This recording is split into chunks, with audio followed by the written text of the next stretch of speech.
বন্ধুরা, এটা বলুন কি? এটা হচ্ছে জামের গাছ।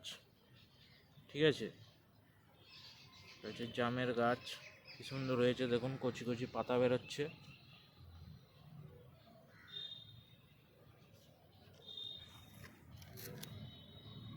দেখুন, পুরো কচি পাতাতে ভরে গেছে। আর এই যে দেখুন কি সুন্দর, ভালোভাবে এটা জোড় কলম হয়েছে। ঠিক আছে, জোড় কলমের ব্যাপারটা হচ্ছে যে অসীমা নার্সারি বলে একটা নার্সারি আছে নাথের ডাঙাতে। তো তাকে আমি বলেছিলাম যে আপনি খারাপ গাছ পাঠিয়েছেন আমাকে। তো সে মানতেই চায়নি। সে বলছে যে আমি আপনাকে ভালোই গাছ পাঠিয়েছি। আমি ওনাকে বলেছিলাম যে গাছগুলো খারাপ হয়ে যাচ্ছে। তো দেখুন, এরকম একটা আমি এতে লাগিয়েছি। দেখুন মাটিটাও দেখুন কেমন আছে, কি সুন্দর হচ্ছে। আমি এখানে লোকাল নার্সারিতে আনিয়েছি। আমি ওনাকে বললাম যে আপনার গাছটা খারাপ আছে, আমাকে একটা রিপ্লেসমেন্ট দিন। আর রিপ্লেসমেন্ট দেবার জন্য আমি ওনাকে 100 টাকা বাস ভাড়াও দেবো বলেছিলাম।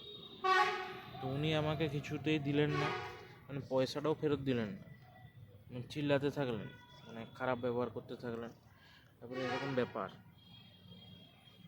তো বাঁকুড়ার লোককে এরকমভাবে ঠকানো এবং পয়সাগুলোকে মানে হরির লুট করা, এটা কি ভালো করেছেন উনি? আর উনি বলছেন আমি নাকি জাম গাছ করতে জানি না। দেখুন কি সুন্দর জাম হয়েছে, জামের পাতাগুলো কি সুন্দর হয়েছে দেখুন। আমি এটা ওয়েট করছিলাম যে দেখি আমি জাম করতে জানি না, না উনি ভুল দিয়েছেন। দেখতে পেলাম যে উনি গাছটা বাজে দিয়েছেন একদম। 250 টাকা দাম নিয়েছেন, একদম বাজে কোয়ালিটির গাছ দিয়েছিলেন। এটা দেখুন, লোকাল সাদা জাম, প্রায় একই। কি সুন্দর, কেজি 10 জামটা আরও ভালো হয়।